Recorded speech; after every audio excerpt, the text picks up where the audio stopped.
Après pour Krishna, qu'est-ce qu'on a pour Krishna? Jai Jai Sundara. Jai Jai Sundara.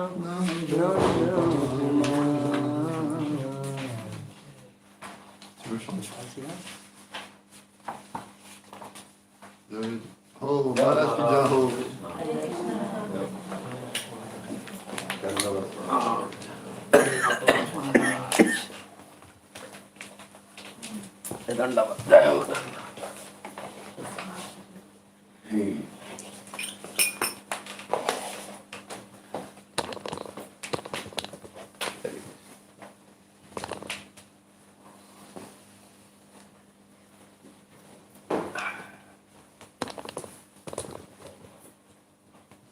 Yeah, continue.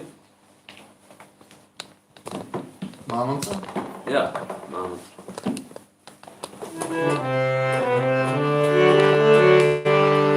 Hare Krishna, Hare Krishna, Krishna Krishna, Hare Hare, Hare Rama, Hare Rama, Rama Rama, Hare Hare, Hare Krishna, Hare Krishna, Krishna Krishna Hare Hare, Hare Rama Hare Rama,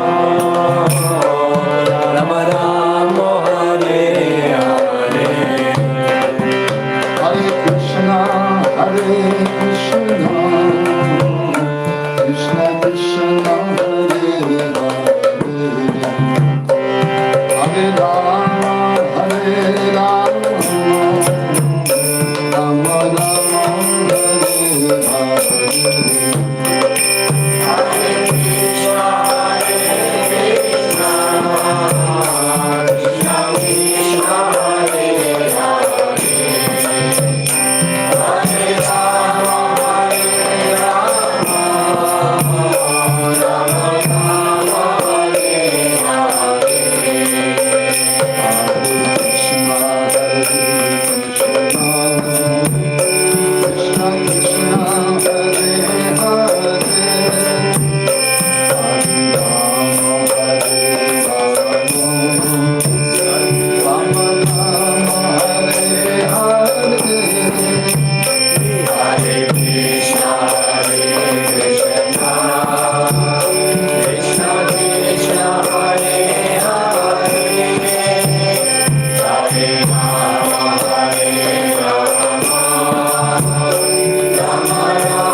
Maharaj,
please speak for 5-10 minutes and I will speak.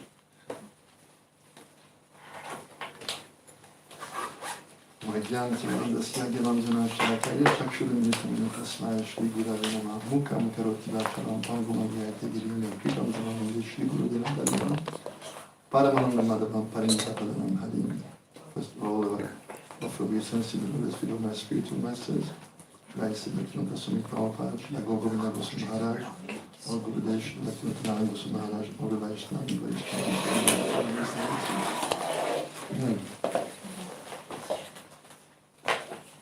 en français? French? French or English? I speak in French or English? French? Speak in French. Donc, A little bit louder. Little bit. that's okay. Oh. Les Indiens adorent le micro. Et les micros. Comme on disait, quel est le micro que tu Maharaj n'aime pas?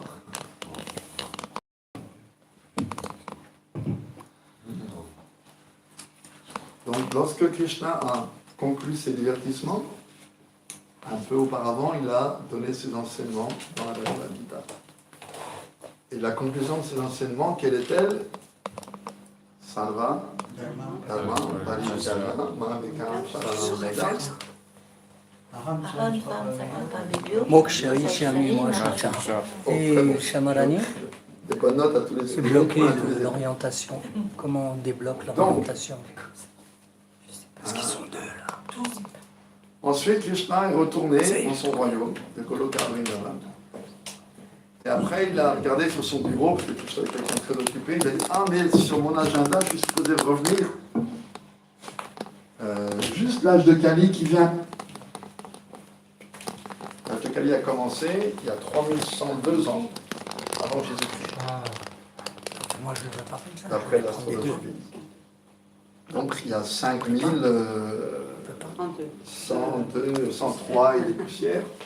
Donc Krishna s'est dit, ah mais il faut que je revienne. Et la date c'est quoi? Parce que la date pour le Dvapara Yuga, Krishna descend chaque fois dans le 28e Divya Yuga, dans le Dvapara Yuga. Et après, là il y a une date, c'est à la fin du Dvapara Yuga. Après, il revient, comme Chaitanya Mahaprabhu, dans le Kali Yuga, là il n'y a pas de date. Et Kali Yuga, c'est 432 000 ans, ça peut être n'importe quand. Donc, il s'est dit, bon, il faut que je redescende. Mais là, il s'est dit, oulala, mais attends, Kali Yuga, ces gens-là, comment est-ce qu'ils vont pouvoir s'abandonner? J'aurais dit de s'abandonner à moi complètement, mais dans l'âge de Kali, on sait, le Bhagavatam le dit, Playena Payusa Shabya, Kaloras Minyogana, Manda Sumanda Matayo, Manda Bhagya, dans l'âge de Kali, les gens ont une vie courte, ils sont sans arrêt, le mental troublé, parce qu'ils sont impliqués dans toutes sortes d'activités pécheresses, ils sont paresseux spirituellement, ils sont infortunés, Manda Bhagya, très infortunés. Donc comment est-ce qu'ils vont pouvoir s'abandonner? Je crois que je vais devoir redescendre et montrer l'exemple. Et dans le Chaitanya Charitamrita, on a ce verset, Apani Achari Bhakti Korila Prachar. Il est venu prêcher la Bhakti par son propre exemple. Ça, c'est une des raisons pour laquelle Chaitanya Mahaprabhu aussi est venu. Krishna par Chaitanya. Parce qu'il voulait donner l'exemple, comment est-ce qu'on va pratiquer, nous nosotros pobrecitos, nous les pauvres déchus du Kali Yuga, comment est-ce qu'on doit pratiquer la Bhakti? Comment est-ce qu'on doit s'abandonner? Parce qu'on a chanté dans un des chants, Sadanga Sharanagati. Qu'est-ce qu'on a chanté? Il est venu donner, Mahaprabhu est venu donner Prema. Achanta Dulaba Prema Koribare Dan. Il est venu donner en charité, en cadeau, Dan. Comment? Shikaye Sharanagati. En enseignant la voie de l'abandon qui est Bhakate la Pran, la vie même des dévots. Donc la vie même de la Bhakti, la vie même elle commence par l'abandon. Elle commence et l'abandon, on le retrouve tout au long. C'est juste que l'abandon s'intensifie de plus en plus. Et je me rappelle, Srila Gautam Maharaj disait, l'abandon, c'est l'uniforme que l'on doit revêtir pour rentrer dans le temple de la Bhakti. Srila Maharaj disait, l'abandon, c'est pas de la Bhakti en soi, c'est les conditions prérequisites pour pouvoir rentrer dans la Bhakti. Et Srila Gautam Maharaj disait, c'est comme on reconnaît un policier parce qu'il a un uniforme, une infirmière, etc. Donc, l'uniforme qu'on doit revêtir pour rentrer dans le temple de la pure Bhakti, c'est l'abandon. Et il disait, vous pouvez penser que vous rentrez par la fenêtre ou... non, vous rentrez par la porte. Il faut avoir l'abandon, et cet abandon, ce vêtement, c'est l'abandon de l'abandon. Ça veut dire que c'est quelque chose, c'est 6 formes d'abandon. C'est quelque chose que les dévots doivent, que nous devons cultiver consciemment.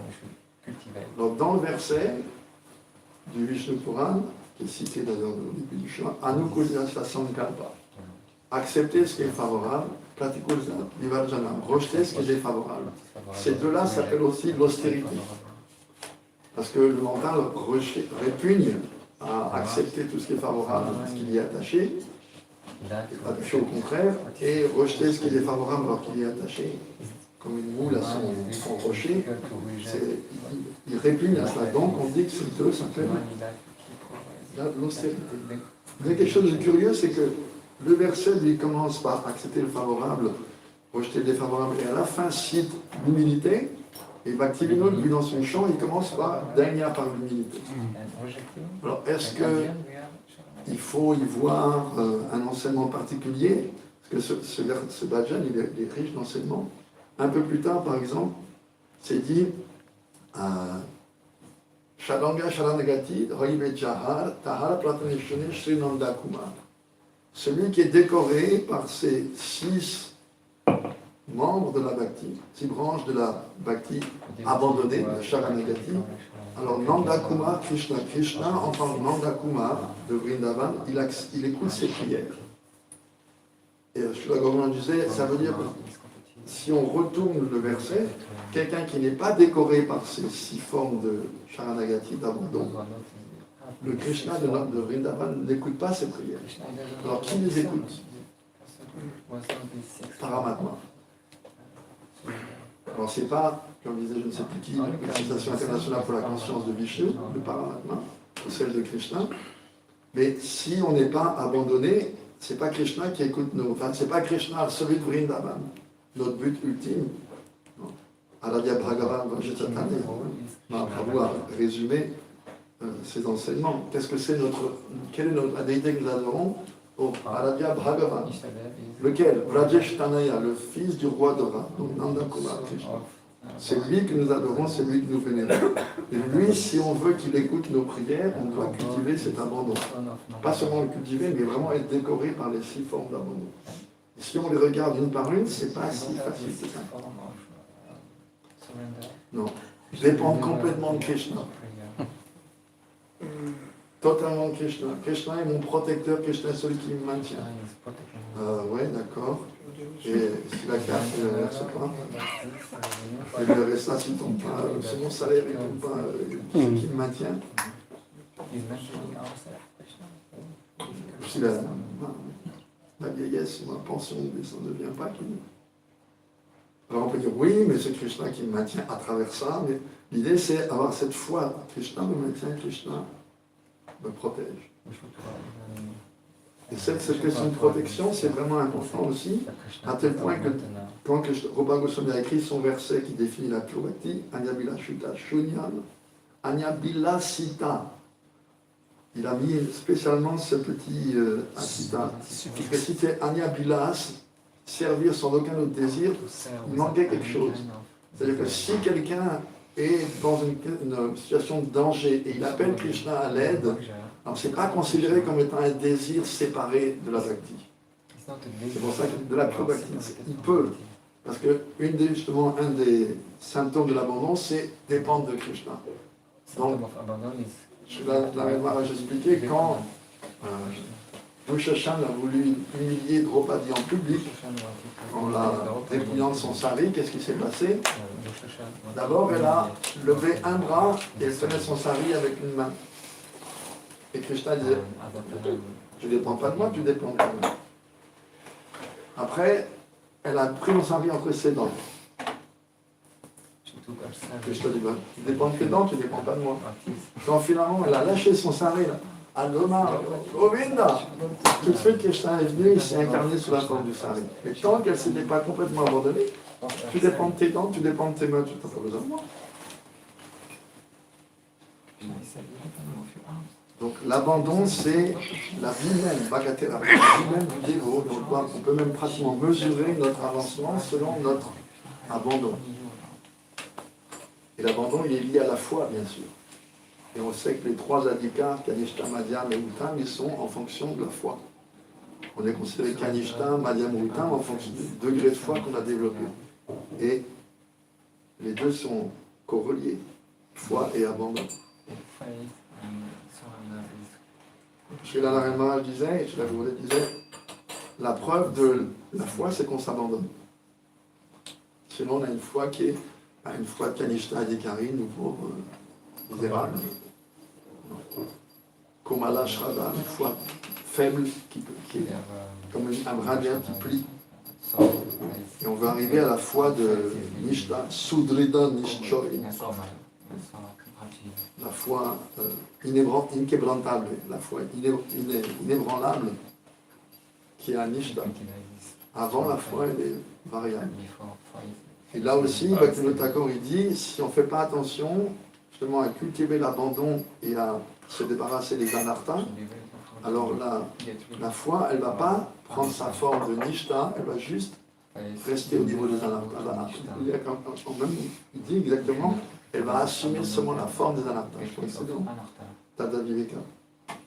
Si on dit la foi, elle est comme un bébé-fille que ses parents protègent très très soigneusement. Et si on ne fait pas attention, si on ne la protège pas ainsi, sa foi, qu'est-ce qui va se passer? Elle va prendre la forme des anarthas au lieu de prendre sa forme de Nishta. Donc l'abandon, c'est la vie d'un dévot.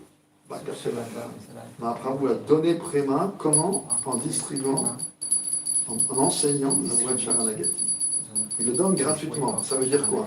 C'est si on s'abandonne, là on reçoit Prema. Et quand on est complètement abandonné, on reçoit la dose entière de Prema. Prema, ça vient par dose. La plus petite dose de Prema, c'est Shraddha.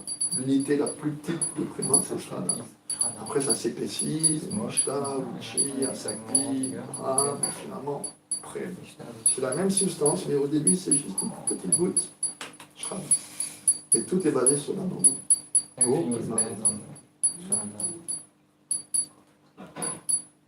Non, j'ai une question.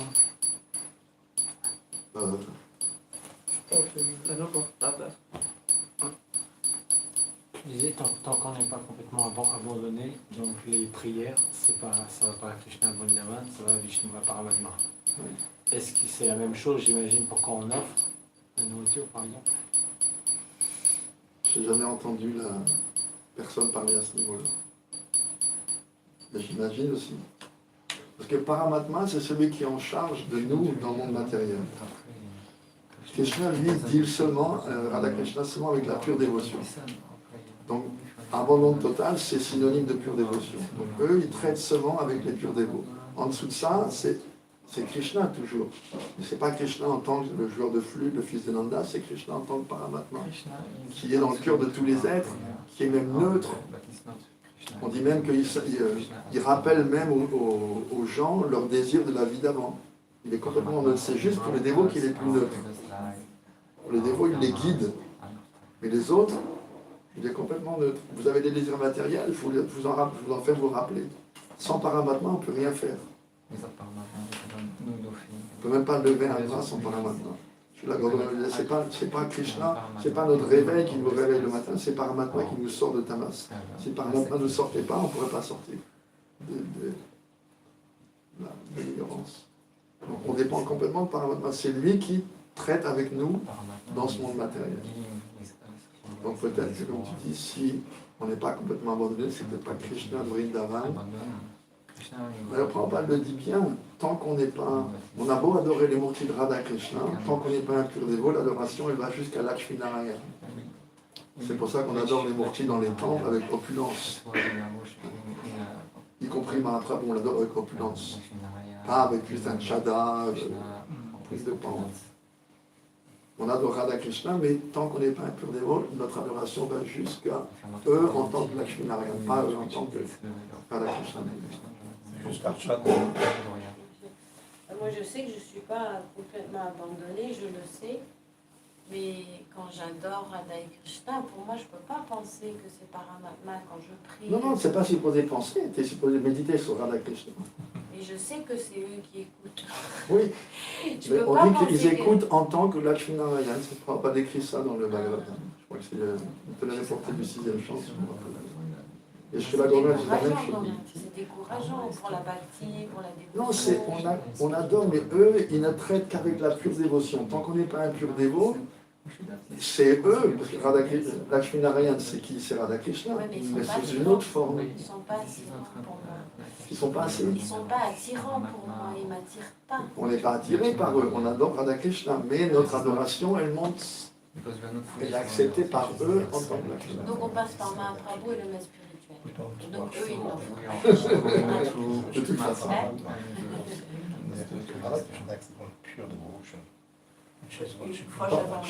Shamrani, c'est toi. C'est elle. Oui, oui.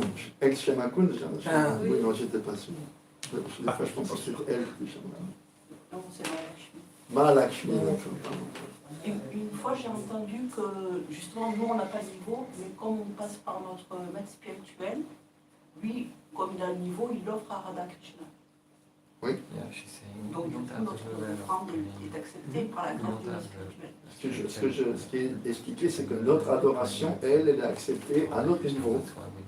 Par Lakshmi Narayana. Le gourou, il peut, comme on dit, bypass. Il le passe le zéro. Right. Very good.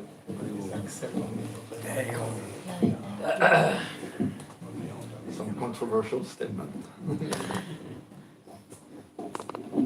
Oh no, it raises questions. Huh? I made a point which was raising some questions. Yeah.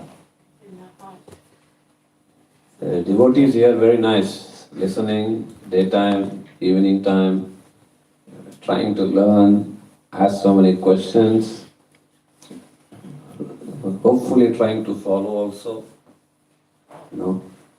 And sitting here and listening, doing service. Yeah, this is in the right track.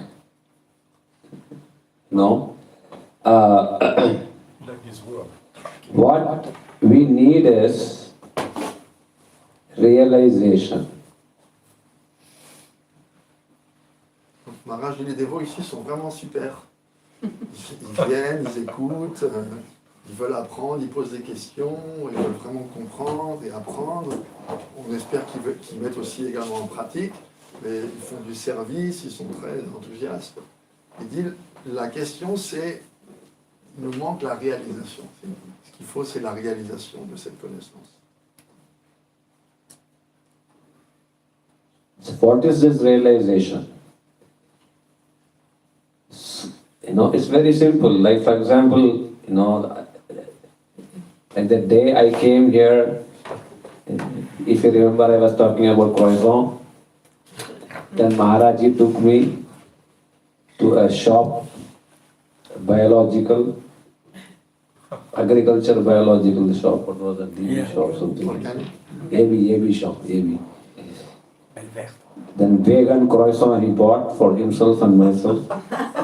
Then we sat down with the chicory coffee, we dipped and we tasted it. He asked me from the airport, croissant. So this is realization. It's as simple as that. You know, you buy, you taste it, now you know what it is. Rather than speculating so many different things. Okay? That's what, that's what devotees need. En quoi ça consiste la réalisation? Il y a un exemple très simple. Dès l'arrivée à l'aéroport, Maharaj a commencé à parler à Maharaj de croissants. Donc, Maharaj l'a amené à une boutique diététique et là, il a acheté des croissants.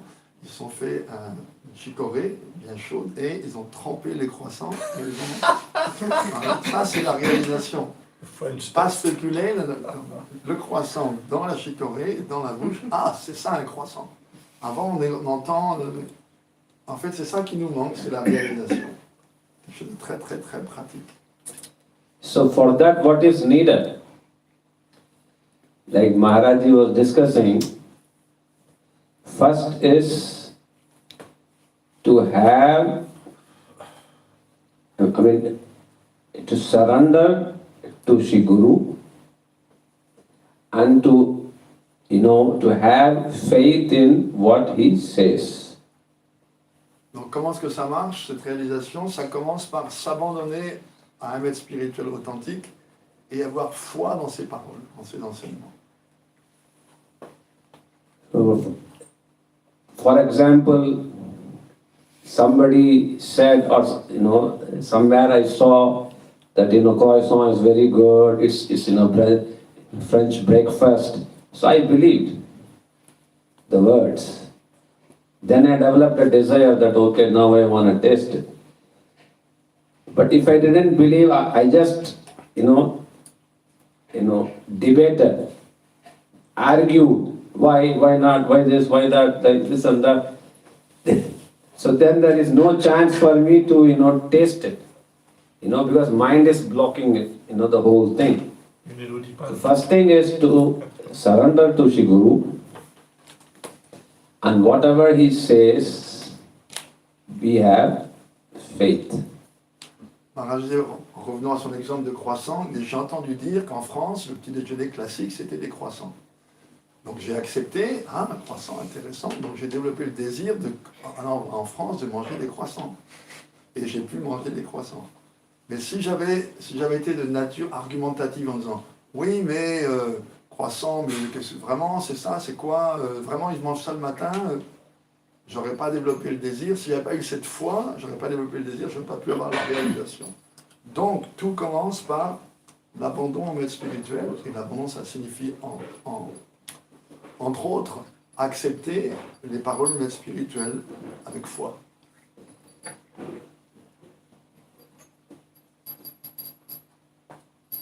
I'm not discussing about, proper guru, genuine guru and things like that. That must be, understood. It has to be proper guru, genuine one. First you test it, and then once you have tested it, then you surrender, not before that, okay? So once you have tested and you have faith that, he can take me to Krishna, and you surrender, then the process that he says, then we try to follow. Je ne vais pas partir dans un débat gourou authentique, pas authentique. On assume que le gourou que vous avez accepté est authentique. Ça veut dire qu'avant de l'accepter, vous devez l'éprouver. Une fois que vous avez confiance que cette personne peut m'amener à Krishna, vous l'acceptez, vous vous abandonnez. Et une fois que vous êtes abandonné, alors là, le processus commence. Ça veut dire tout ce qu'il dit, je l'accepte. C'est ça l'abandon. At the same time, the Shastra that he says, so both Shastra and Guru, if you have faith and if you try to follow, then definitively result will come. Il y a également les écritures que le maître spirituel cite, sur lesquelles il appuie ses enseignements. Si vous avez cette foi donc, dans ces enseignements et dans les écritures, définitivement, si vous mettez ça en pratique, si vous suivez, il y aura un résultat. Sans aucun doute. Just like in sports, you know, France didn't have many tennis players, not that good. Okay, football player good. Okay, so maybe some boy is in college and he wants to become a professional, player, tennis or football, whatever it is, right? He cannot become by himself. Okay, he needs a trainer, a coach. He needs a coach. So when he goes to a coach, world famous coach, okay, and the coach is saying that you don't play football, tennis first. He says you go do like 25 rounds first. And if he questions why 25 rounds, I came here for football or tennis, why you are saying me do this and that? Then the coach would not say much, but he would realize that this person is not, he will not become great. Because he doesn't, follow the process. Okay?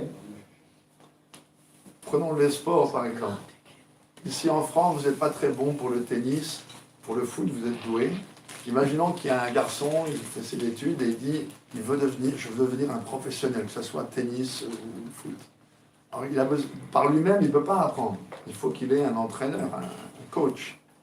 Maintenant, si le coach lui dit ok, pour t'échauffer, tu fais 25 fois le tour de la piste, s'il dit attends, moi je suis venu apprendre le tennis ou le foot, pourquoi vous me faites faire le coach ne va pas dire grand-chose. Il dit ok, lui, il argumente, il n'est pas prêt à mettre en pratique ce que je dis, donc il ne va pas devenir un sportif de haut niveau.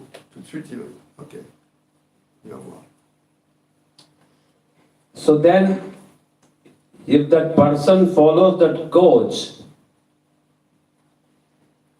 properly, then maybe in 1 year, 6 months, 1 year, 2 years, at least 3 years, you will see some results for sure. Okay? And definitely he will become a professional, good player. So in a similar way, if we take shelter of, a proper, genuine guru, and if we try to follow the process, you should be able to see the result. That's called as realization. You will come to know that I'm not only listening things, but rather I'm tasting it also, relishing it. Now I'm feeling very satisfied, happy. Donc ce sportif, si par contre il suit les enseignements de son entraîneur, de son coach, 6 mois, 1 an, 2 ans, 3 ans, définitivement il va avoir des résultats. Et s'il poursuit, il va devenir un sportif au niveau professionnel. De la même façon, si le disciple suit, met en pratique les enseignements de son maître spirituel avec foi, définitivement, après un certain nombre d'années, il va voir des résultats. C'est ça la réalisation. C'est pas simplement j'écoute quelque chose, je lis quelque chose, mais non, je goûte d'avoir mis en pratique, je vois que maintenant je suis satisfait, je suis heureux.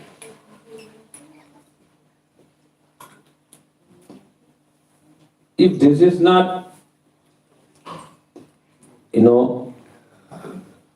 happening, then something is wrong.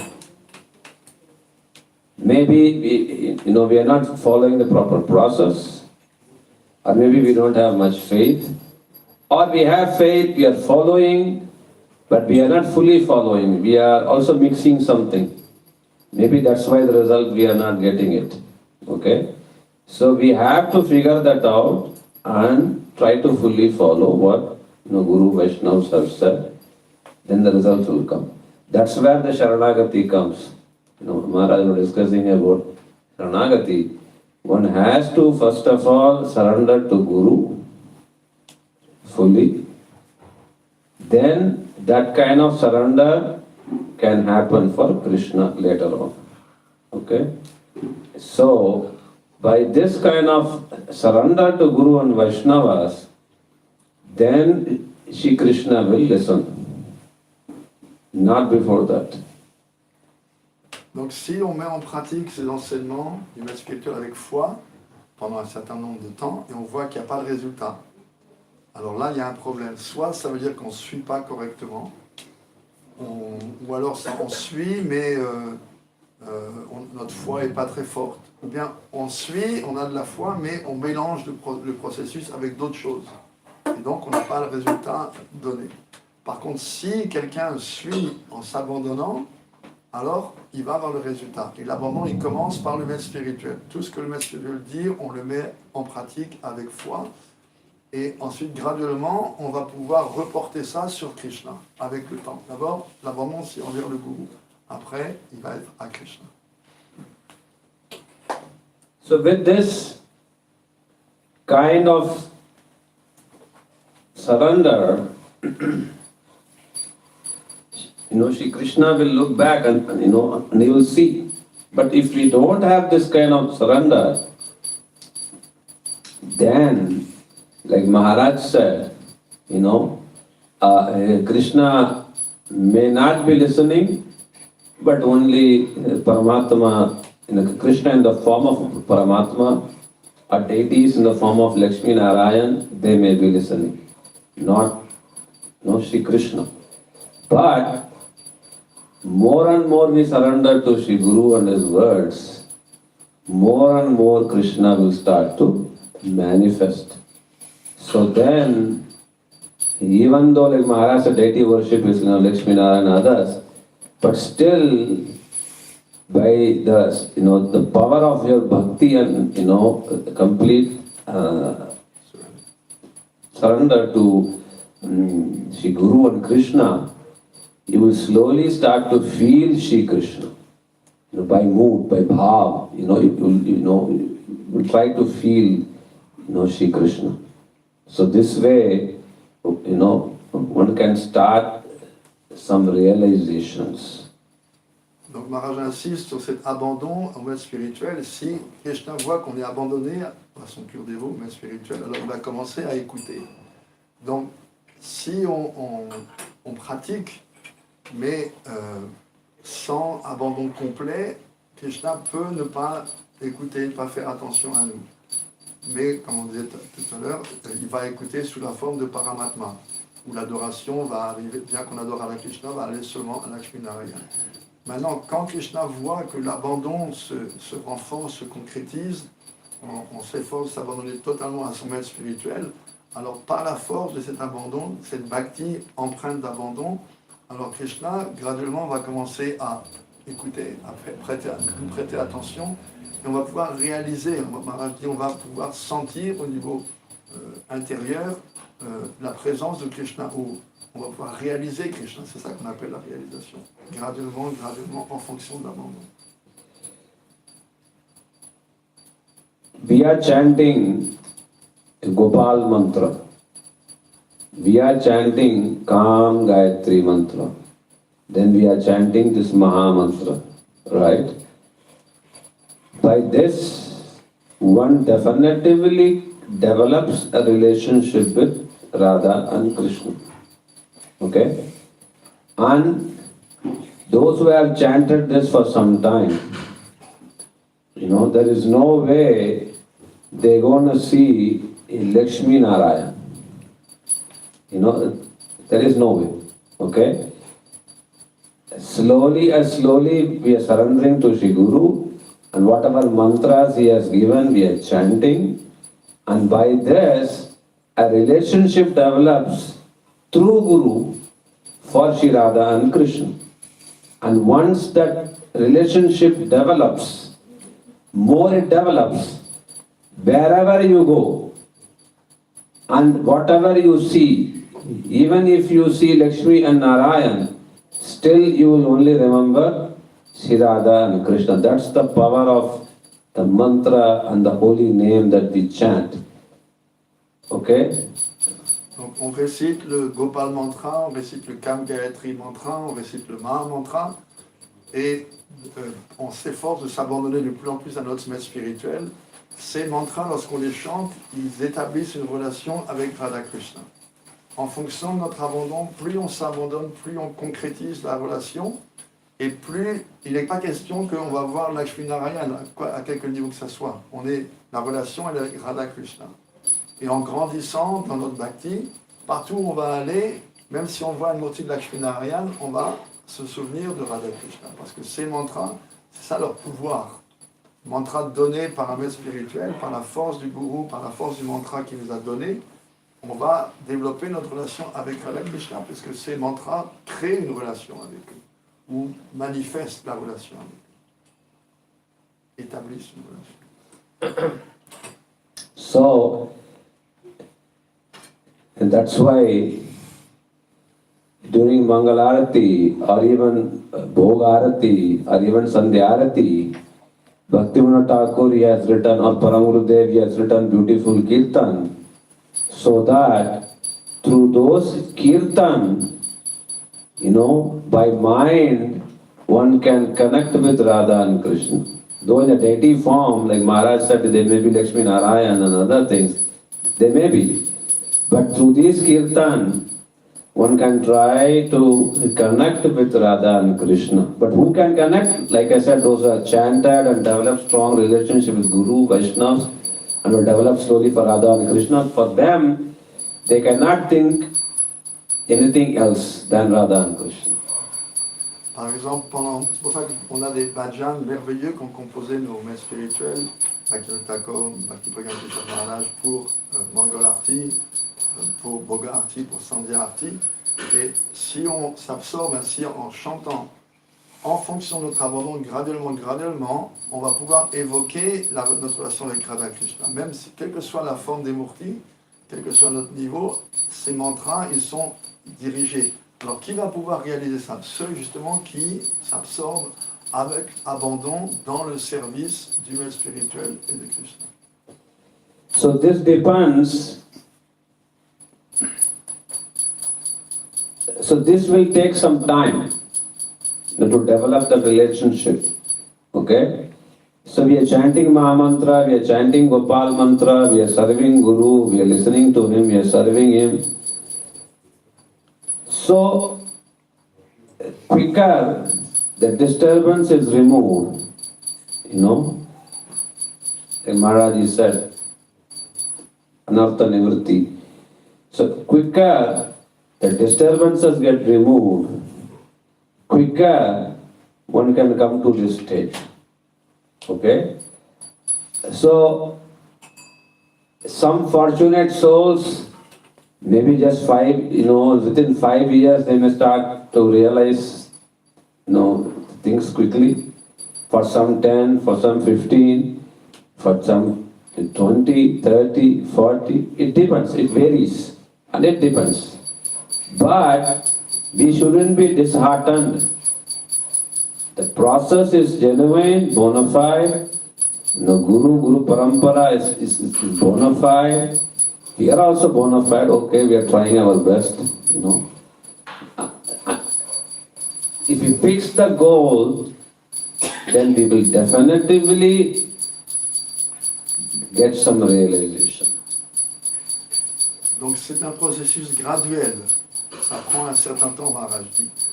Et c'est en fonction justement de l'abandon. Si quelqu'un se concentre sur le service du maître spirituel, le sert avec foi, définitivement le processus est authentique, le processus il fonctionne. Notre parampara est authentique, on peut dire que nous-mêmes sommes authentiques dans notre démarche. Maintenant, comme il dit, le plus tôt on va se libérer des obstacles que sont les importants, le plus rapidement bien sûr on va expérimenter des résultats. Il dit, quelqu'un de fortuné, peut-être en 5 ans seulement, il va déjà avoir des réalisations. Quelqu'un d'autre va prendre 15 ans, 20 ans, 30 ans ou plus. C'est une question individuelle. Mais définitivement, si quelqu'un suit le processus, il va obtenir des réalisations. Donc, Maharaj dit, ne vous découragez pas, ne perdez pas Ne vous soyez pas déçus, oui, mais je pratique depuis si longtemps. C'est une question de temps avant que ces choses-là viennent, se manifestent. Si on suit le processus sincèrement, avec abandon, définitivement, les réalisations vont venir graduellement, graduellement. For that, one has to be really greedy, eager. At the same time, from within our heart, we should pray to Guru and Vaishnavas and to the mantras also. Please kindly prachodayat, please kindly manifest. Please kindly make me realize a drop of the nectar of this. Like this, we have to completely, in a one-pointed way, we should try to pray. Just like in the sports, maybe he's the best coach. But if you are not motivated, you will get nowhere. So one has to become motivated that I must become number one. Okay? So then he will become number one. He will try, work hard. Just like in Mahabharata. Okay, you translate, I will tell after this. Yeah. Donc, au début, c'est un processus graduel, mais il y a une chose, ça dépend de notre enthousiasme, de notre ardeur. Maharaj dit greedy, c'est qu'on doit être avide, c'est vraiment désirer le but. Il dit si quelqu'un peut avoir le meilleur coach sportif, s'il n'est pas vraiment motivé, il va arriver nulle part.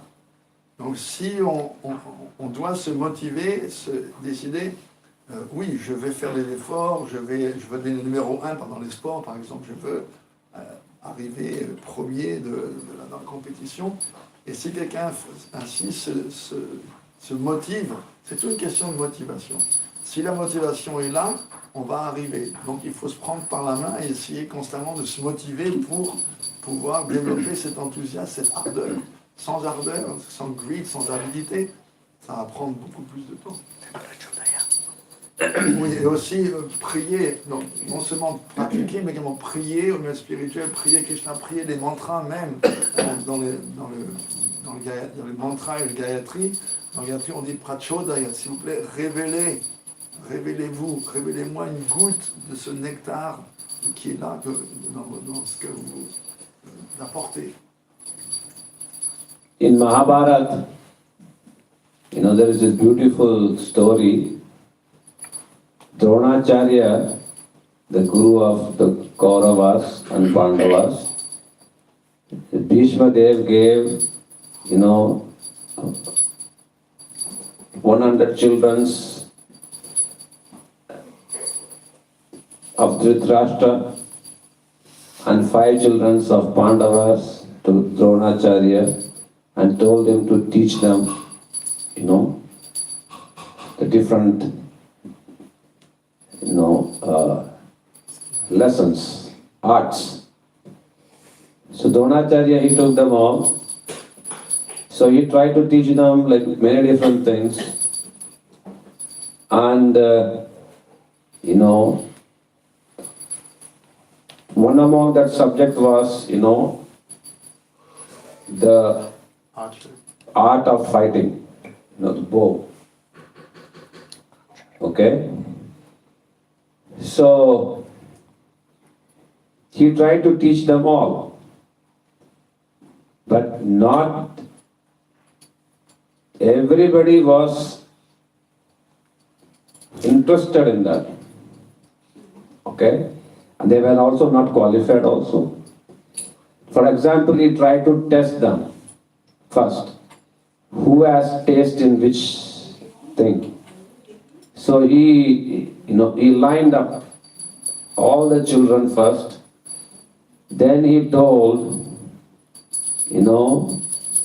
he gave them, each one of them, a bow and an arrow.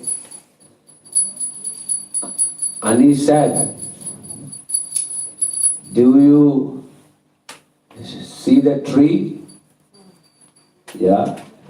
Do you see the branches? Yeah.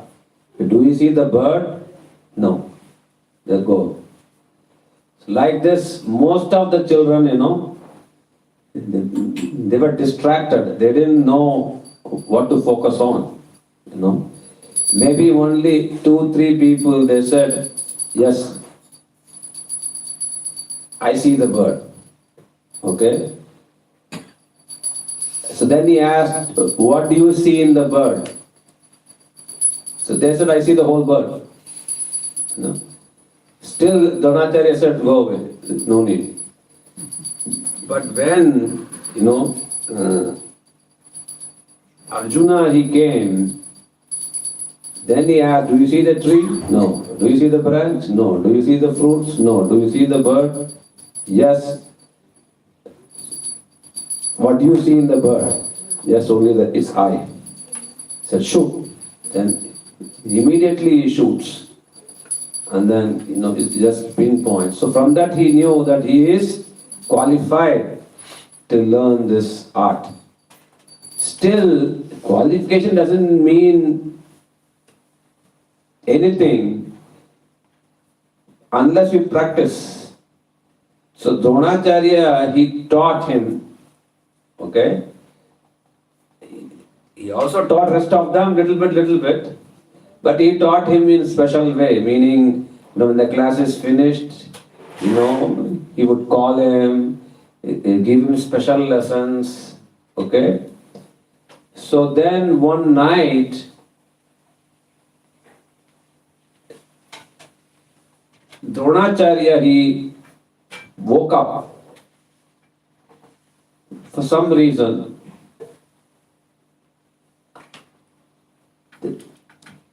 Then when he came out, he saw that somebody was, you know, still practicing in the night time. She was surprised. Night time, there is no light. Okay? So what is he practicing and who is he? So he didn't go in the front, but standing behind, you know, in a silent way, he tried to see who that was. Night time, no light.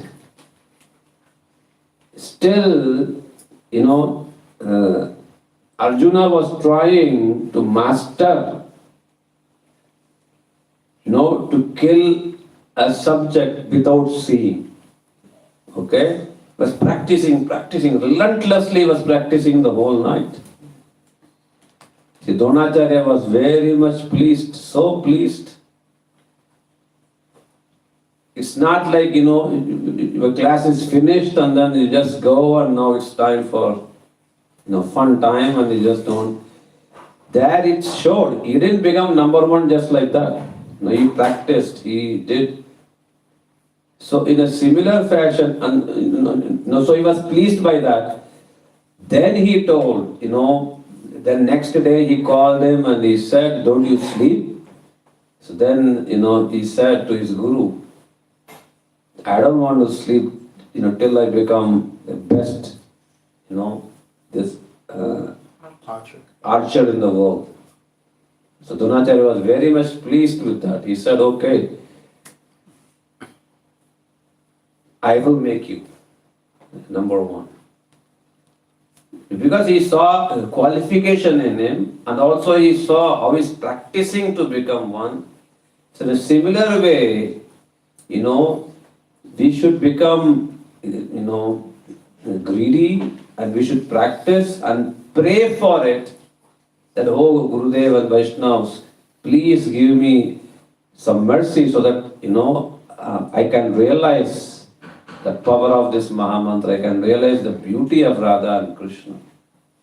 Then they are bound to give. Definitely they will give. They see, oh, you know, he's qualified, he wants only this thing, nothing else. Then they are bound to give. No amount of scholarship, no amount of, you know, your value, your, you know, money, influence, nothing matters.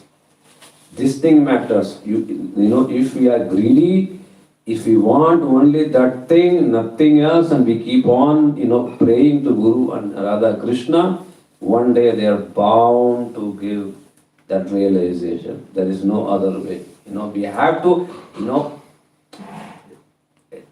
See, Radha and Krishna and Gurudev, they want to actually give. But to whom they should give? They are waiting to whom should I give? They are not ready at all. They don't want it. So to whom should I give? So they stop. So they don't give. So maybe you should translate. I just, going long. Maharaj tout à l'heure parlait d'avoir l'esprit concentré uniquement sur un point. Comment dire? One mind, one point. Concentré sur un point. Il y a meilleure traduction que ça. Il y a plusieurs. Focalisé exclusivement sur un point. Il donne l'exemple des Pandavas. Bhishmadev avait confié à Dronacharya les 100 fils du Dhritarashtra et les 5 Pandavas en lui disant de leur inculquer le métier des armes. Donc Dronacharya a pris ses 105 enfants et leur a appris différentes arts martiaux, plusieurs arts militaires. Et bien sûr, il voulait voir qui était intéressé par quel genre de lutte, quel genre d'armes. Donc il leur a donné à chacun un arc et des flèches, et il leur a dit, vous voyez l'arbre là? Oui. Vous voyez les branches? Oui. Vous voyez l'oiseau? Non. Ils n'étaient pas vraiment concentrés, ils étaient distraits par autre chose. Ok, mettez-la sur le côté. Quand c'est venu le tour d'Arjun, il lui a dit, tu vois l'arbre? Oui. Tu vois les branches? Oui. Tu vois l'oiseau? Oui. Dans l'oiseau, dis-moi ce que tu vois. Je vois l'œil. Maintenant, quand tu vois l'œil, tu vois les branches? Tu vois le reste de l'oiseau? Non. Tu vois les branches? Tu vois l'arbre? Non. Tu vois seulement l'œil de l'oiseau? Tire. Arjun était complètement focalisé sur l'œil, sur rien d'autre. Et Dronacharya était vraiment content. Lui, d'accord, il a les qualifications. Mais les qualifications, vous savez, pas la qualification. Trouver qualité pour, ça ne veut pas dire qu'on est expert. Il faut aussi pratiquer. Donc Arjun pratiquait assidûment et à tel point qu'une nuit, Dronacharya s'est levé pendant la nuit. Il s'est rendu compte qu'il y a quelqu'un qui est en train de tirer en pleine nuit dans le noir. Qui sait? Et il s'est rendu compte que c'était Arjuna qui inlassablement toute la nuit tirait ses flèches, essayait même dans le noir d'atteindre une cible. Et là, il a béni Arjuna. Non seulement, c'est comme l'exemple du sportif. Donc il y a les cours, il y a l'entraînement, et puis après, non, c'est bon, c'est fini maintenant, on va rigoler. Non, il continuait. Celui qui s'acharne avec détermination, celui-là, il va obtenir. Et lorsqu'il a vu que Arjuna s'efforçait donc même la nuit de devenir expert, il était vraiment content de lui. Il lui dit, mais Arjuna, tu dors pas? Il dit, non, je ne veux pas dormir tant que je ne suis pas devenu le meilleur archer au monde. Et Drona, dans sa détermination, il a béni, il dit, je vais faire de toi le meilleur archer au monde. De la même manière, on a ces enseignements, ces pratiques. Si quelqu'un s'efforce avec avidité, avec abandon, avec assiduité, encore et encore, pas juste se contenter d'un peu, non, le faire, alors à ce moment-là, il va attirer l'attention du maître spirituel Radha Krishna. Ils veulent nous donner, mais à qui ils vont donner? À celui qui est vraiment avide. Tant qu'ils voient que, oui, vous voulez, mais pas plus que ça, vous voulez autre chose en même temps, ils ne vont pas donner. Ils sont disposés à nous accorder tout. Mais ils veulent voir qui vraiment le veut plus que tout. Si on le veut plus que toute autre chose au monde, alors ils vont nous le donner sans aucun doute. Donc ces réalisations, cette relation avec Radha Krishna, elle va venir, Maharaj dit, ils sont pratiquement obligés, ils sont bound to, ça veut dire, ils sont forcés. Non, pas liés, Forcés. C'est obligé. Oui, forcés, obligés. Ils sont tenus de.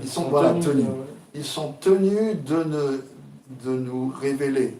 Ils ne pourront pas s'empêcher, ils ne pourront pas résister. Ce genre de dévotion, pour eux, c'est irrésistible. Donc, ils vont donner leur miséricorde. Ils veulent voir ce genre de dévotion, ce genre d'intérêt, ce genre de concentration, ce genre d'assiduité. Et là, ils vont donner. Qu'on ne peut pas avoir ni par l'érudition, ni par la richesse. Oui, qu'on peut avoir. Oui. Érudition, richesse, tout ça compte pour rien. Tout ce qu'ils veulent voir, c'est ça. Cette détermination, cette assiduité et cette avidité. Greed. So this one time, I remember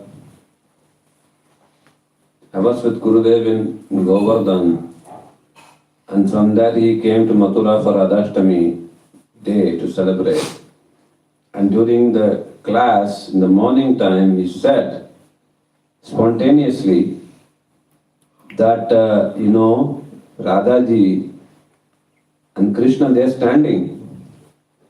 Do you know why? Because they want to give mercy to somebody. See, Guru is also like that. He wants to give mercy. It's not like they don't want to give. They actually want to give. But they are thinking, to whom should I give? Only for a person who wanted they can give, right? Like for example, Maharaj made beautiful jackfruit, sabji in the noon time, with paneer and all, okay? But he can only give those who want it. If somebody says, no, I don't want this sabji, so what can Maharaj do? Can he put forcefully in the plate? He cannot do it. So in a similar way, Shri Radha and Krishna and Shri Guru, they want to give mercy, but they cannot forcefully throw it on you, we need, we should have a desire to want it. Okay? So in a similar way, Shri Dronacharya, he wants to make number one, this weapons in bone arch. But he cannot, throw it on somebody. Somebody has to be qualified for that, and somebody would, really want to be that. That person, he can try to make number one. So in a similar way, Shri Guru and Vaishnavas and Radha and Krishna, they always want to show us mercy. But for whom? For those who really want it. Maharaj dit qu'il se souvient être avec chez la Gurudev à Govardhan et ensuite aller à Mathura pour le festival de Radhastami. Et dans la classe, Maharaj a dit, Radha et Krishna, ils sont là debout. Ils se tiennent prêts. Le maître spirituel aussi, ils veulent nous donner. Ils veulent donner leur miséricorde. C'est pas qu'ils sont indifférents. Non, ils veulent vraiment donner. Mais à qui ils veulent donner? Ils veulent voir qui vraiment le désire. Qui vraiment veut ça plus que toute autre chose au monde. À eux, ils vont donner. Et par exemple, il disait, ce midi, par exemple, Maharaj il a cuisiné un sabji au jacquier et au panier succulent. Mais si quelqu'un dit, mais moi j'en veux pas, Maharaj va pas lui mettre de force dans son assiette. Il ne peut pas faire ça. Non, il y avait un super sabji, mais il faut le vouloir. Si quelqu'un dit non, j'en veux pas, on va pas forcer de la même façon. Dronacharya, il voulait rendre expert, meilleur archer au monde, les disciples qu'il avait. Mais ce n'est pas quelque chose qu'il pouvait leur imposer, leur jeter dessus. Il fallait qu'ils soient qualifiés, non seulement qualifiés, mais également désireux. Donc de la manière, le maître spirituel, Radha Krishna, ils veulent donner, mais ils veulent voir notre désir, notre avidité pour ce qu'ils ont à offrir. Et définitivement, si quelqu'un a cette avidité, ce désir, cet abandon, ils vont le donner. Ils attendent que ça. So that's where, the surrender comes. Just like Draupadi, Maharaj was saying, first she thought, my 5 husbands, they will save. Then my, these relatives, they will save. Father-in-law, mother-in-law. She tried many different things. Then she thought, okay, she has the power, she can save. Then she thought, my teeth is, strong, I can save.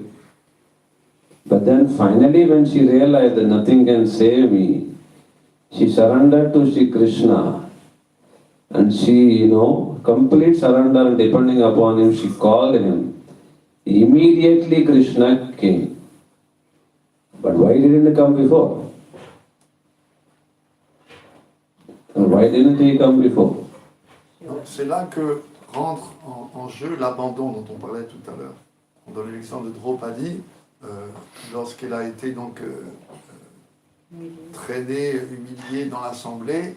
D'abord, elle a pensé que ses époux, tellement puissants, allaient la protéger, peut-être ses beaux-parents ou les gens de sa famille. Elle a essayé, elle a plaidé sa cause, personne n'a... Après, elle a pensé, non, j'ai la force de résister, avec un bras, avec ses dents, et finalement, non, il n'y a rien. Elle s'est abandonnée complètement. Dès qu'elle s'est abandonnée, Krishna immédiatement s'est manifesté. Pourquoi il ne s'est pas manifesté avant? En fonction de l'abandon.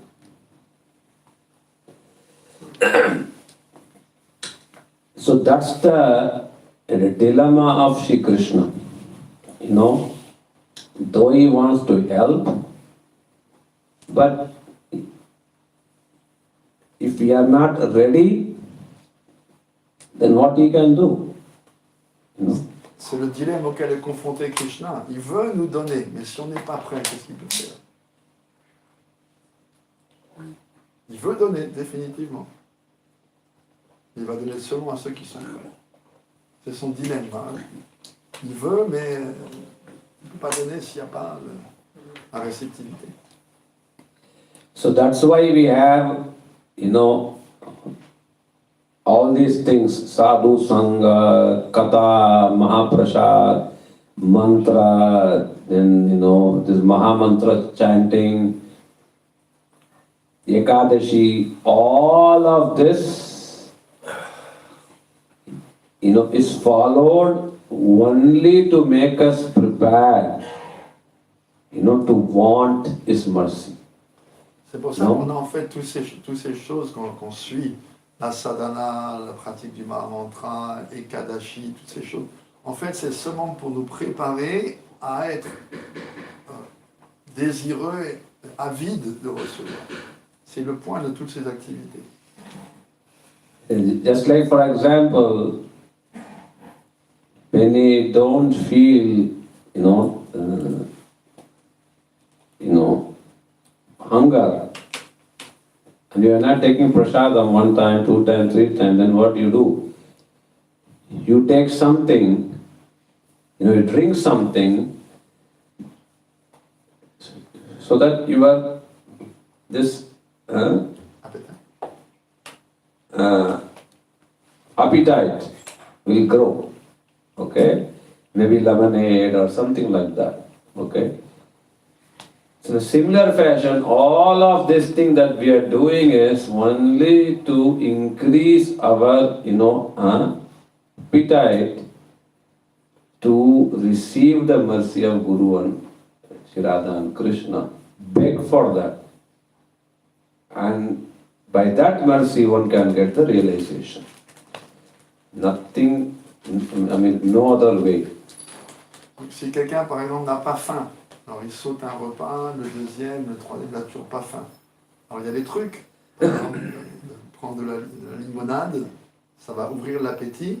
Donc Maharaj, de la même façon, toutes ces activités, donc on énonçait tout à l'heure, le chant du Mahamantra, le puja, suivre Kadashi, sadhu sangha, le chant, prier le mantra, prier le maître spirituel, tout ça c'est en fait pour aiguiser notre appétit de ces choses spirituelles. Et si on se comporte de cette façon-là, on va définitivement recevoir ces réalisations du maître spirituel et de Krishna. Sinon, il n'y a pas d'autre moyen. Krishna may test us, but if we are steadfast and we are like, no, I want to taste the beautiful nectarian form of Sri Krishna, nothing else. We are like steadfast, okay, I want only that. Then Gurudev and Krishna, they are bound to give. Okay? That's why Chaitanya Mahaprabhu said in Shikshashtak, Na dhanam, na janam, na sundarim kavitam va jagadisha kamaye mama janmani janmani bhavata bhaktir ahituki tui. One has to pray like this. Donc, un trouble, on va commencer par quoi? Commence par la fin. Commençons par la fin. Oui, voilà. Krishna, en fait, peut nous mettre à l'épreuve, proposer autre chose. Et si on est déterminé, assidu, non, je veux simplement contempler, savourer la forme merveilleuse de Radha Krishna, alors définitivement, ils vont nous l'accorder. C'est pour ça que Mahaprabhu, montrant l'exemple, dans le 4e verset de Shikshastakam, il dit quoi? Je ne veux ni richesse, ni disciples, ni jolies femmes, ni poésie, décrivant la libération, on va dire choisie. Tout ce que je veux, c'est votre service, vie après vie, sans aucune motivation personnelle. Et si on fait ça, définitivement, ils vont nous donner. Ils veulent voir cette attitude-là.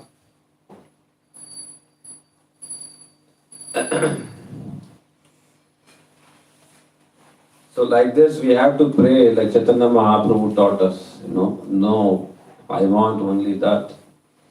Then why not? Then we should definitely progress. There is no question, I'm chanting and, and I'm not realizing things. It's not at all possible, Donc on doit suivre ces enseignements de Mahaprabhu, prier de cette façon-là, comme il l'enseigne dans ce 4e verset. Et avec cette détermination, cette assiduité, et définitivement, on va avoir l'égalisation. C'est pas possible de faire tout ça, de chanter, de s'absorber ainsi, et qu'il n'y a rien qui vienne. C'est pas possible. Is it possible that we are having a nice feast and then we are saying my stomach is not full? Okay. So that means you are not putting in your mouth, you are putting somewhere else. Okay. Est-ce qu'il est possible de déguster un festin, un grand festin, et de ne pas se sentir rassasié? C'est pas possible. Ça veut dire que vous mettez la nourriture ailleurs que dans votre bouche. C'est pas possible de manger un festin et de ne pas être comblé. What is that verse? Bhakti Pareshanubhava. Ah, yeah, exactly. Yeah. Bhakti Pareshanubhava Viraktir Anyatra Chaishatrika Ekakala Prapadyamana Siddhasadartus Tushti Pushti Shudapayo Anugasam. So it's beautifully described, even one morsel of food that you put, immediately you will feel, satisfaction, some power, and stomach will start to get full. These three feelings simultaneously will manifest. So in a similar way, if one does pure bhakti, bhakti to please Shri Guru and Shri Radha and Krishna, immediately these three results will manifest: Bhakti, Pareshanubhavo and Virakti. You will develop a loving mood for Krishna. Pareshanubhav, you will develop, you will realize that, you will get satisfaction, you will be pleased and you want to do more and more of it. And Virakti, anything lower than that, you will feel like a disgusting and useless thing. Just throw it away. These three things will simultaneously manifest. Just like as you eat, you are feeling satisfied, you are getting strength, at the same time your stomach is also getting filled. So in a similar way, these three result one will get immediately if we do something to please Guru and Krishna. Immediately. Il y a ce verset merveilleux du Bhagavatam qui dit, de la même façon que lorsqu'on mange, à chaque bouchée, on sent satisfaction, apaisement de la faim et force, l'estomac se remplit petit à petit. De la même façon, si quelqu'un s'absorbe dans la pure dévotion, c'est-à-dire le désir de faire quelque chose pour le plaisir du maître spirituel de Radha Krishna, immédiatement il va développer un attachement envers eux, il va développer de la réalisation, et il va développer du détachement. C'est-à-dire tout ce qui est inférieur à ça, il va le considérer insignifiant et inutile. Tout comme lorsqu'on mange. À chaque bouchée, on sait bien quand on mange, on est satisfait, la faim disparaît et on obtient la force. Si vraiment on s'absorbe dans la pure dévotion, il dit bien la pure dévotion, c'est-à-dire dévotion pratiquée avec le désir de satisfaire Krishna et le maître spirituel, c'est immanquablement, on va expérimenter ces trois choses. Dévotion, attachement envers eux. Et détachement. Détachement et également réalisation. So it's like very simple. For example, if Radha and Krishna they are thirsty,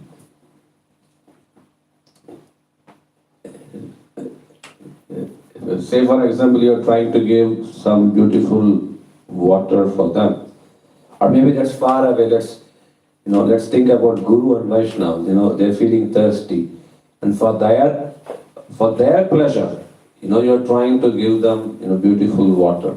They drink it, they're satisfied, okay, and they are happy that you serve like this. From heart they are blessing. Immediately one will feel satisfaction. But to feel that, the only catch is we have to be selfless. If you are selfish, we may not feel it. We have to be selfless, then we can feel the reflection of their satisfaction. Okay, that is what bhakti is. On doit être immotivé dans notre pratique. Par exemple, mettons que le Radha Krishna, ou quelque chose de plus près de nous, le maître spirituel a soif, et pour son plaisir, on va chercher une eau vraiment de qualité qu'on va leur offrir, vraiment pour les satisfaire. Et le maître spirituel va boire, va satisfaire, et va nous bénir. Qui va bénir cette personne qui l'a fait vraiment pour lui faire plaisir, sans aucun désir personnel, aucune motivation. Et ça, c'est le truc. Il faut être immotivé. Si on est égoïste, on ne va pas ressentir cette satisfaction. Mais si vraiment on le fait pour leur plaisir, immédiatement, on va se sentir satisfait. On va être heureux. Yeah, so we have to be like selfless. Then selfless meaning no some other motive, no some material desire. Then one can immediately feel that satisfaction. That is what is called as love. That is what is, bhakti means. So when we try to follow that kind of bhakti, so if we chant, and if we try to meditate on lotus feet of Krishna, we should definitely feel, by the mercy of Sri Guru and Vaishnavas, the nectar of the lotus feet of Sri Krishna. There is no doubt about it. It's not like, one is chanting for like 15, 20 years and nothing, that's not possible. Something must be there, something. Maybe it's crowded with so many material things, that's a problem. A misunderstanding, maybe so many positive, negative things within the mind, distractions, the major thing is too much gossip, too much discussion, about nothing which concerns you. So all these things are drawbacks, because of which we cannot relish, the beauty of, Shri Krishna. The mind is disturbed. So then mind has to be calmed down, settled down. Okay? Then we can try to relish it. Just like in a pond, during rainy time, the pond becomes muddy, So then you cannot see what's down. But when the mud settles down, then it becomes clear. So then we can see what stone is there, pebble is there inside. So similar fashion, the mind has to be calm and settled down. So that's why we have to be careful what we listen, what we put in. We have to be very, very careful regarding this. Donc c'est en cela que constitue la bhakti, faire les choses sans égoïsme. On doit se libérer de cet égoïsme, on parle donc de service immotivé. Si quelqu'un fait ça, alors automatiquement il va recevoir satisfaction.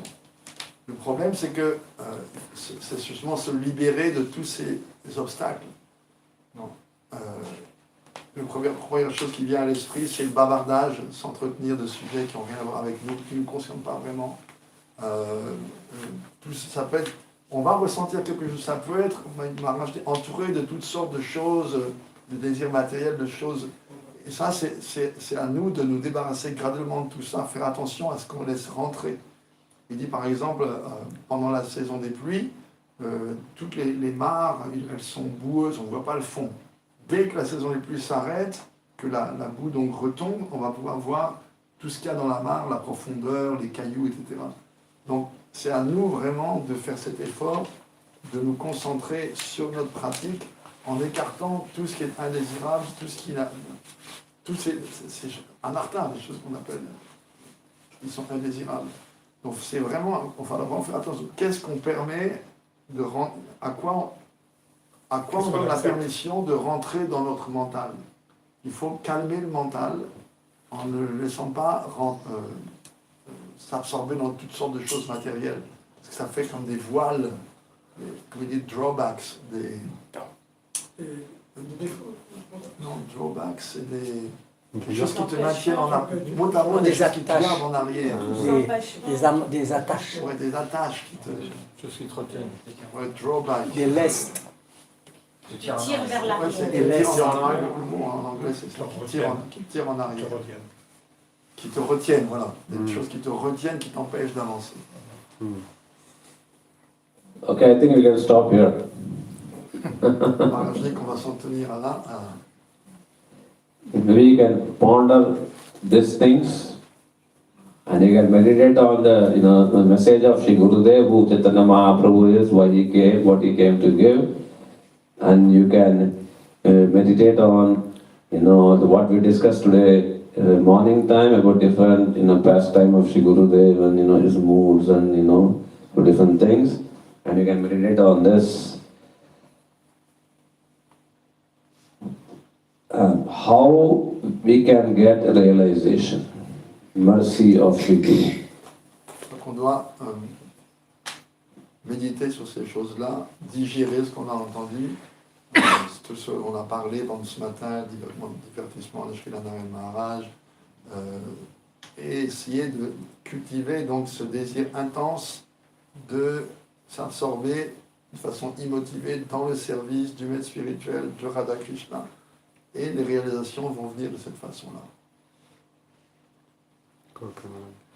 I have just a short question. How we can develop more sincerity?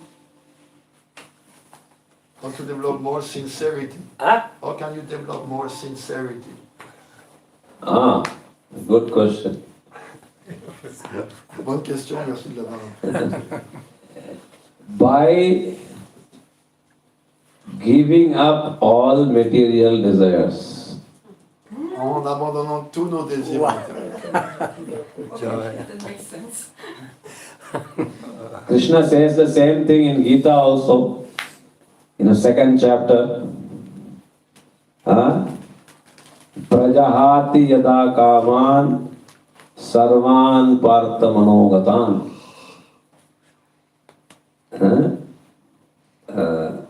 Atmani eva atmani santushta stita prajna tada uchyate.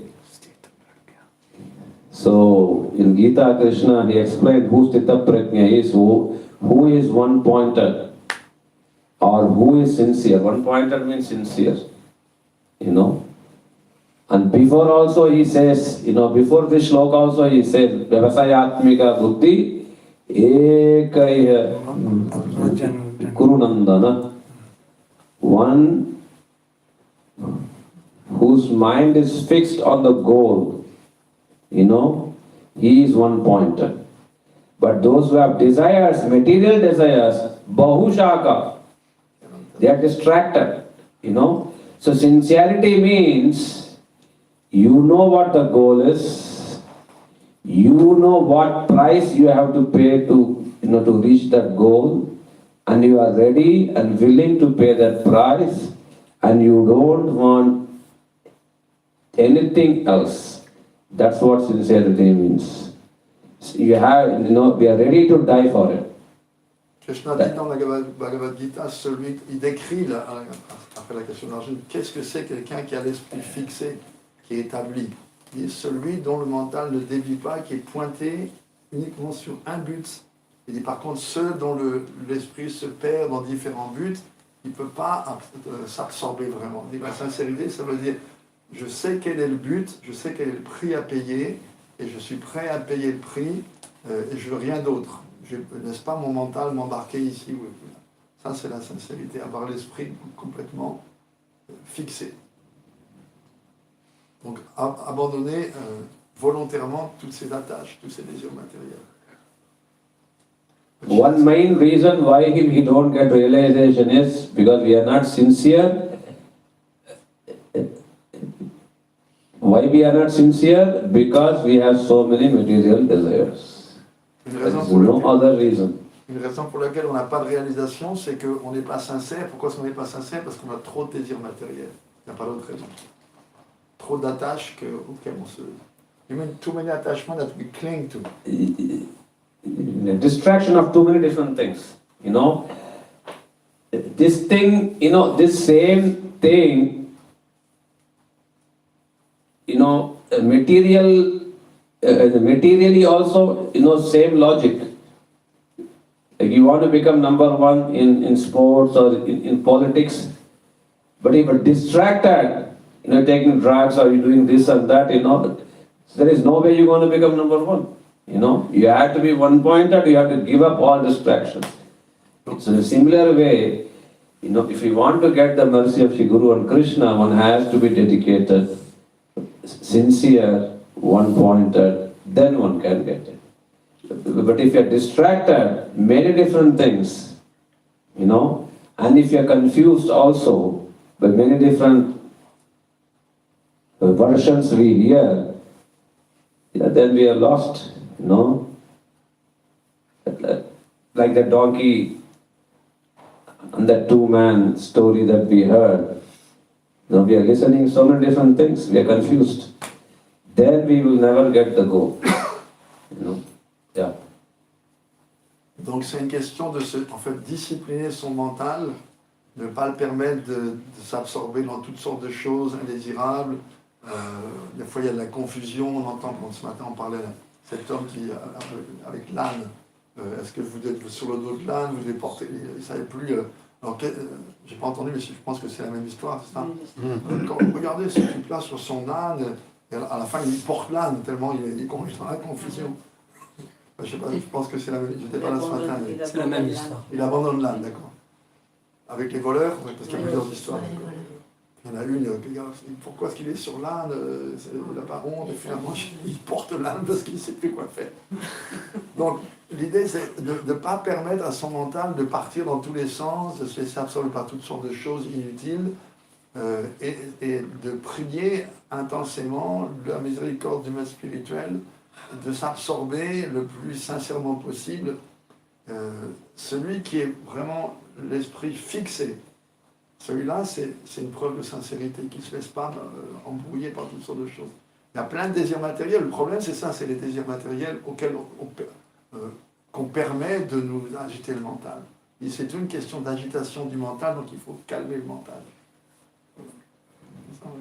Yeah. But Maharaj, is it not possible to be sincere, still struggling with the material desires and fighting with the material desire, but still be sincere because we are struggling and we are fighting? Yeah, sincere. See, that person can also be sincere who knows what he wants and who knows that he has some drawback and who is trying sincerely to give that up. So that person can also be sincere. And he can also get the mercy of Krishna. Because he's sincere, he's crying and praying. Like the Kirtan, the Bhaktivinoda Thakur's Kirtan, you know, I'm so useless, you know, I'm trying to give up, but I'm not able to give up, please you show me the way. That person is really sincere. Okay, these two people, they are sincere. But those who don't want to give up, they, you know, they are not sincere. Okay, so we have to become sincere and yeah. Il y avait cette question, donc, mais est-ce qu'on peut quand même être sincère mais avoir des attachements matériels contre lesquels on lutte? Alors Maharaj dit oui, cet autre personnage aussi il est sincère. Il voit quel est le but, il voit qu'il a ses attachements, mais il essaye vraiment de s'en débarrasser. Alors lui aussi, malgré ses attachements, il va obtenir la miséricorde. S'il est là en train de pleurer, on voit Bhaktivedhanta dans ses chants, je suis envahi par toutes sortes de désirs, mon intelligence est fracassée par mes désirs, mais donnez-moi votre miséricorde. Celui qui pleure ainsi, qui a des attachements, mais qui pleure pour s'en débarrasser, lui va obtenir la miséricorde. Et celui qui a des attachements, mais qui ne lutte pas vraiment contre, qui n'est pas déterminé à s'en débarrasser, celui-là, on ne peut pas dire qu'il est sincère et il ne va pas avoir le même résultat, bien sûr. Chez la Maharaj, j'ai dit qu'en fait, le symptôme de la sincérité, c'est de mettre sa sincérité en question. Le symptôme de la sincérité, c'est de la remettre en question. C'est de mettre sa propre sincérité en question. He said, Srila Maharaj, he says, the symptom of sincerity that you question your own sincerity. Yeah, true. Certes. Bhaktivinoda Thakur, like he's saying, when will I get your mercy, though I am not qualified? So we have to feel that, nothing to show off, but within, we have to feel that, and we have to pray to get the result. Bhaktivinoda Thakur, il prie ainsi, s'il vous plaît, accordez-moi votre miséricorde, je sais que j'ai aucune qualification, mais je vous en supplie. Il dit, c'est pas quelque chose qu'on doit faire comme un show, en chantant ce bhajan, mais vraiment le ressentir à l'intérieur. Vraiment, s'il vous plaît, donnez-moi votre miséricorde, malgré tout mon manque de qualification, s'il vous plaît, accordez-moi. On va obtenir. So I was thinking, something came up in my mind. Like for example, France is famous for cheese. We went to the market. So many varieties of cheese. 1,500. Huh? 1,500 different. 1,500. 1,500. You can eat. So then what to choose? You are distracted, You don't know what to choose. You try this, you try that. This is good, this is much good, this is super good. No, we know which one. You have to We know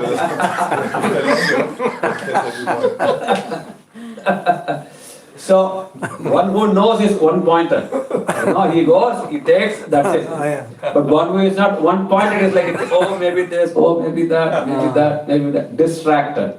So the similar way also, we have to be fixed. This is what I want. I want the mercy of Shri Radha and Krishna. Yeah. Maharaj, donc, il y a quelque chose qui me vient à l'esprit, c'est que j'ai été au supermarché avec Maharaj et j'ai vu une quantité de fromage absolument ahurissante. J'ai vu, on en a 1500 en France. Il dit voilà, mais alors ça veut dire qu'on est confus, on ne sait pas. Non, nous on n'est pas confus du tout. On sait lesquels. Mais quelqu'un qui ne les connaît pas, il dit alors lequel prendre, quoi choisir. Donc de la même façon, il y a tellement d'options dans le monde matériel, mais on doit se concentrer. Je veux la miséricorde de Radha Krishna, rien d'autre. Et je veux absolument l'obtenir. Et je laisse de côté tout le reste, tout ce qui se présente. Non, non, non, non, non, non, non, non. C'est ça que je veux. Donc encore one-pointedness. Il faut se focaliser sur une chose unique, avec détermination.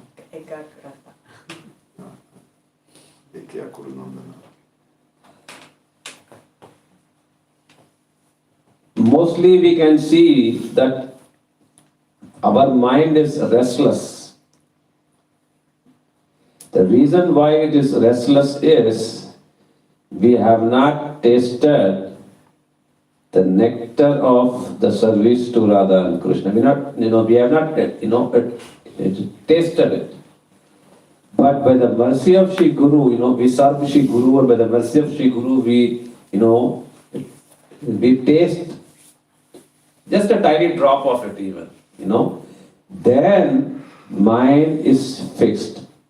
Then onwards it doesn't become restless. He knows for sure, that's the thing. That's what I want. Just like the best cheese, you tasted it, and then onwards, in the whole city, that shop, they make the really nice cheese. I don't want to get distracted by, any other thing. I exactly know that's the thing.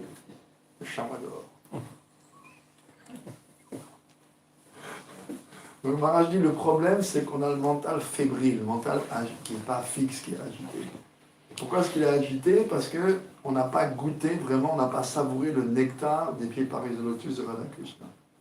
C'est pour ça qu'on a le mental fébrile qui va à droite, à gauche, parce qu'on n'a pas vraiment goûté. Maintenant, si on sert sincèrement le maître spirituel par sa grâce, on va pouvoir goûter ne serait-ce qu'une fraction de ce nectar. Et là, une fois qu'on aura obtenu ça, on sera fixé. Maharaj donne l'exemple, une fois qu'on a goûté un fromage super bon, on a l'esprit fixé. Dans cette boutique-là, ils servent Du chamois d'or. du Saint-Nectaire laitier, le fermier. Celui-là, dans cette boutique-là, donc il a l'esprit fixé, il va là. On doit donc se fixer sur la miséricorde du maître spirituel pour obtenir le nectar des pipes de Radha Krishna. Avec détermination. Je vois que t'es fixé là. Je vois que t'es fixé. Chamois d'or, je crois qu'il y en a seulement ici au super. Je ne sais même pas s'il y en a encore. Je pense que c'est ça. J'en trouve nulle part. C'est un vieux fromage, un vieux brie là, fromage blanc. Là. C'est une grosse tonne. So by the way, Alors, ouais. Cheese tadva. finish? Finish? Panier tadva. Huh? We are discussing cheese tadva.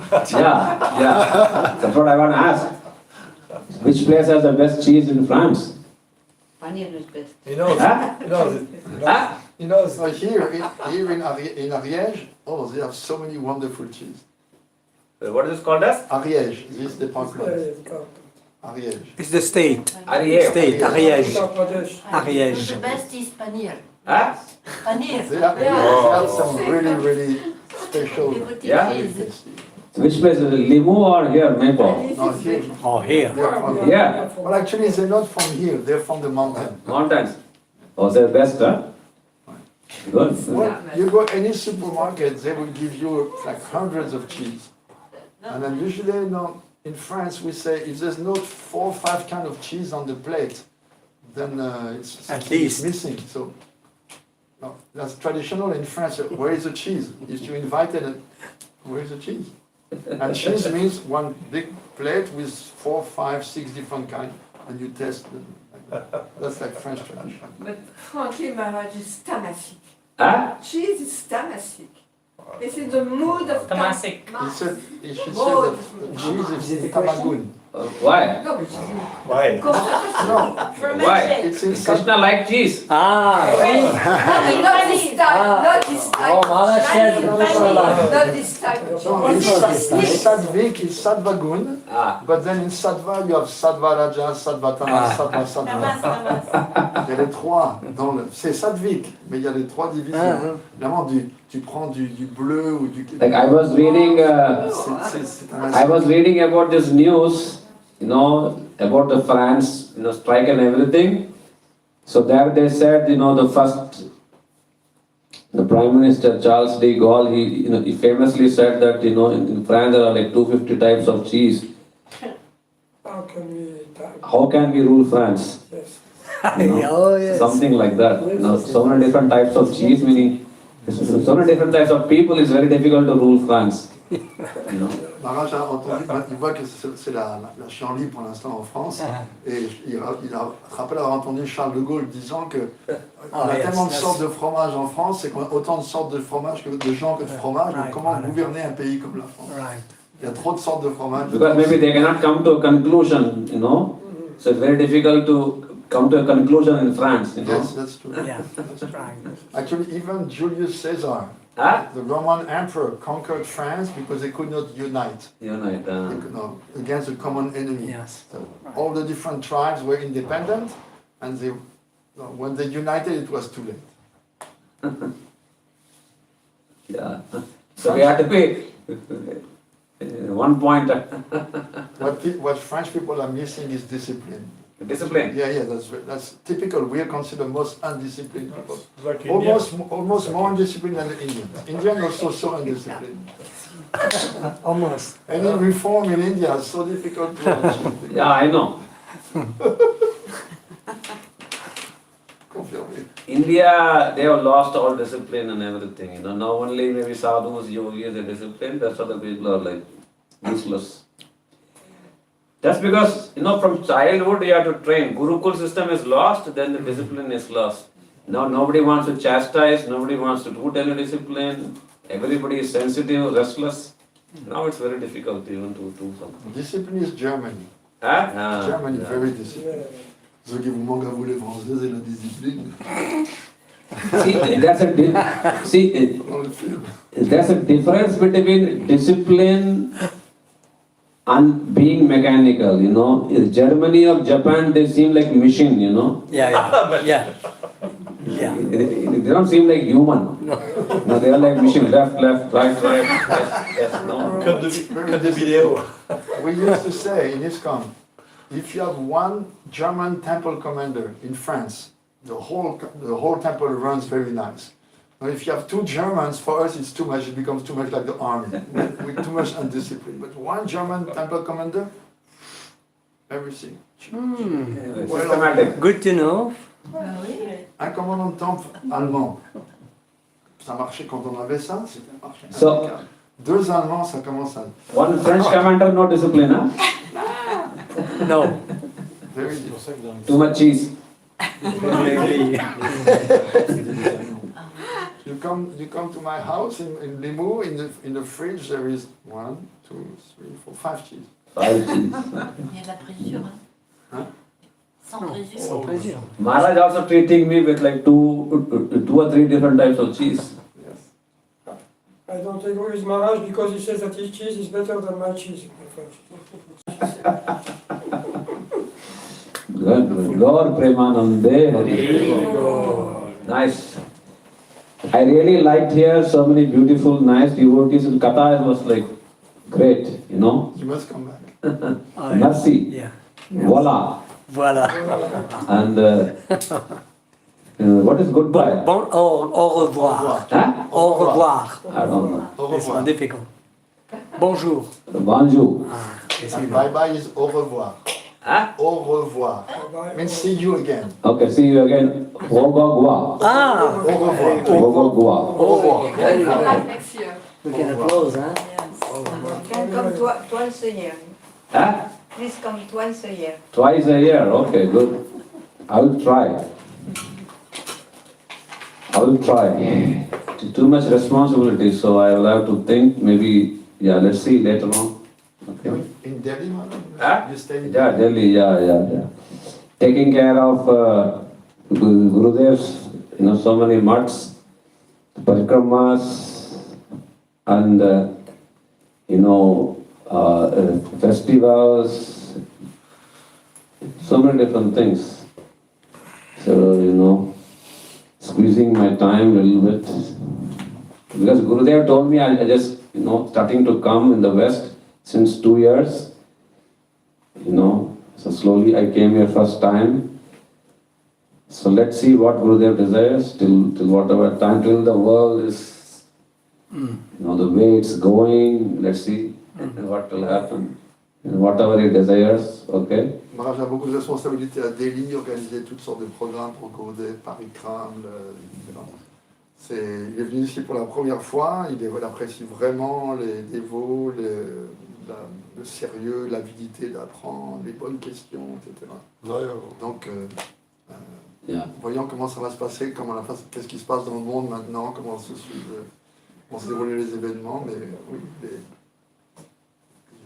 It may be some difficult times ahead, but still, Gurudev Thakurji are there, they will guide us nicely. Peut-être des temps difficiles qui nous attendent, mais bon, Gurudev est là, sa miséricorde, les Murti, il nous guide. Voyons. Like Krishna says in Gita, for those who are surrendered to him, no need to worry. Krishna dit bien dans la Gita, ceux qui sont abandonnés à lui, ils n'ont pas besoin de se soucier de quoi que ce soit. Yeah, no need to worry. So let's see, okay, what is in store, and we will try our best to glorify. And this is what, Gita also, Shri Krishna says, and Gurudev also, Bhagavatam also, we just chant, remember, when time comes, Donc voyons qu'est-ce Bhajite samaya asile yadeha chadiyati bhu. Quand dit le bhajan, absorbé dans la pratique, et le moment venu, on quittera ce corps naturellement sans difficulté. S'absorber. Lord Premanabh. Vivo!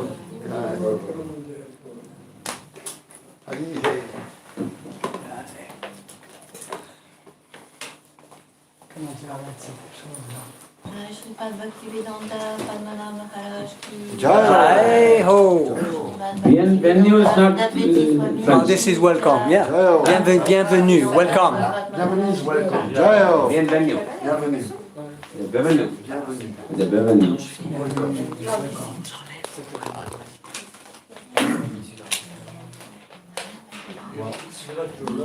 Huh? Yeah. Something like that. Spanish also, whenever that I learn something.